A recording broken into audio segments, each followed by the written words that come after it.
I mean, my expectation is that there will be more death sentences to come.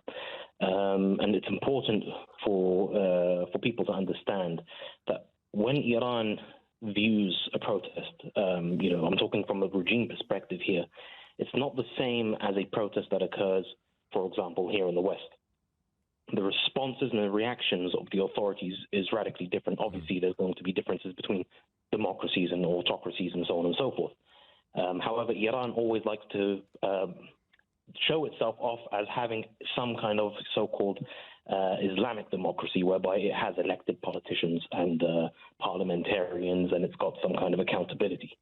The sad reality is that power is mostly focused into the hands of Supreme Leader Ayatollah Khamenei and also the Islamic Revolutionary Guard Corps, who are charged with the ideological defense of the modern Iranian Islamic Republic. And bearing that in mind, the Islamic Republic of Iran is an ideological state.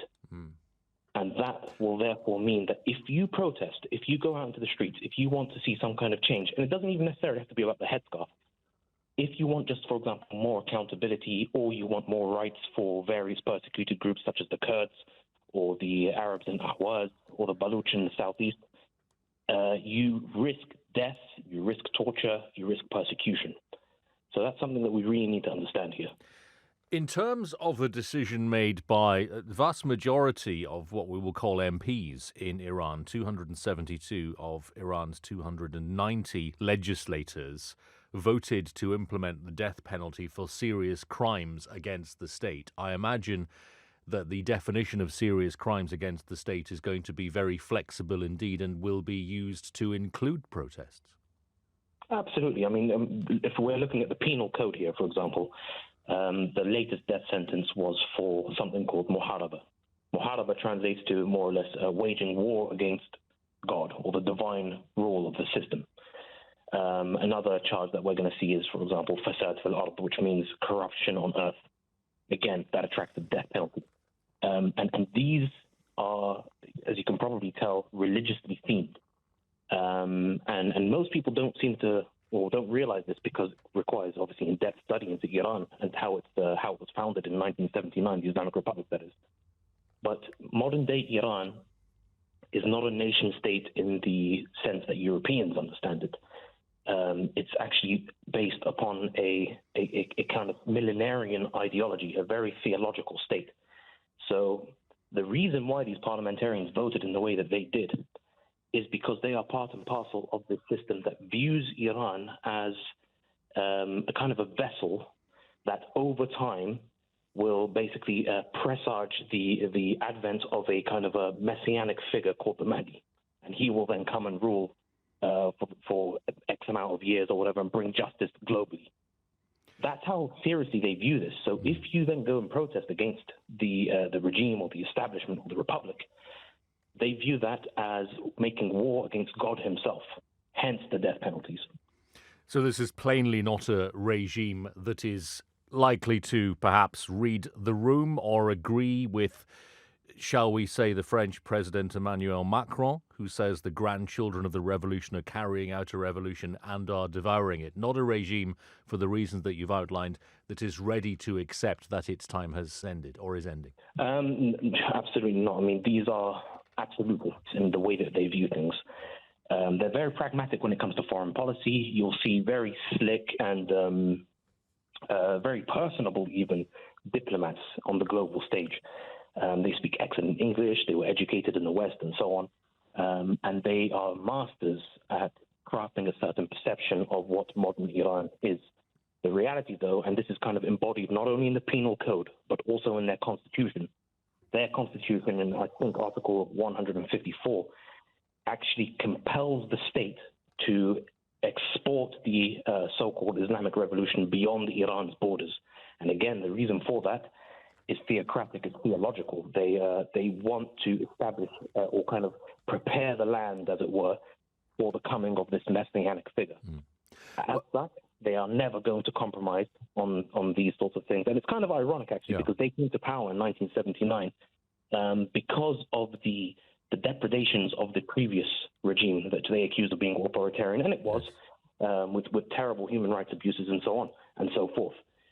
However, they are doing the exact same thing, only this time from the other side of the coin. Which is the point I think that Macron is making in the words that I quoted there. That nonetheless, authoritarian regimes have fallen in the past as a consequence of protest and uprising.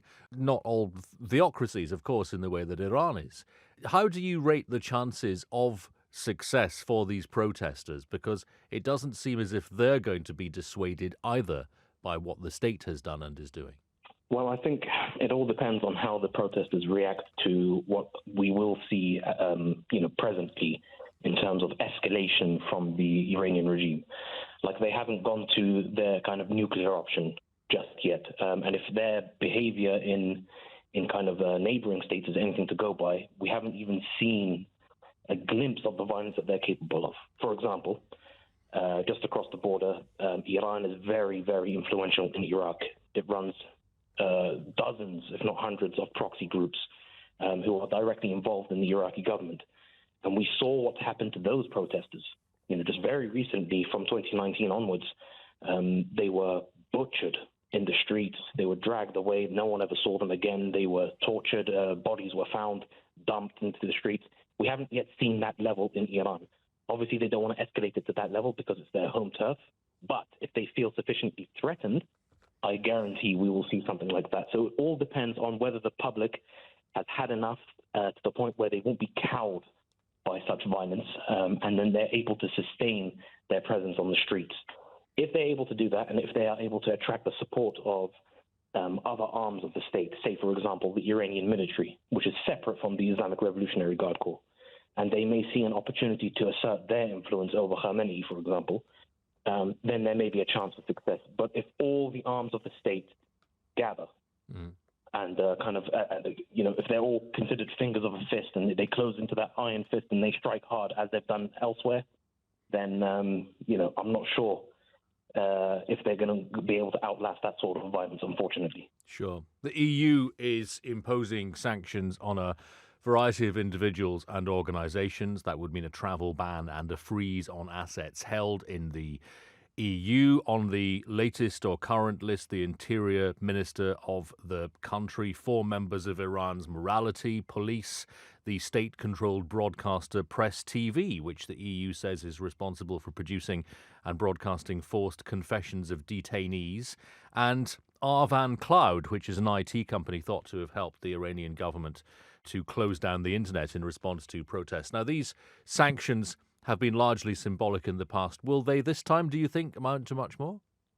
I don't think so. I mean, if we're looking at kind of just recent history, then the EU and other partners in the West, including the Biden administration and our government here in the UK, they've been bending over backwards to accommodate Iranian ambitions in terms of the nuclear deal. So while we haven't got the nuclear deal signed yet, we're closer than we were a long time ago, especially during the Trump administration days.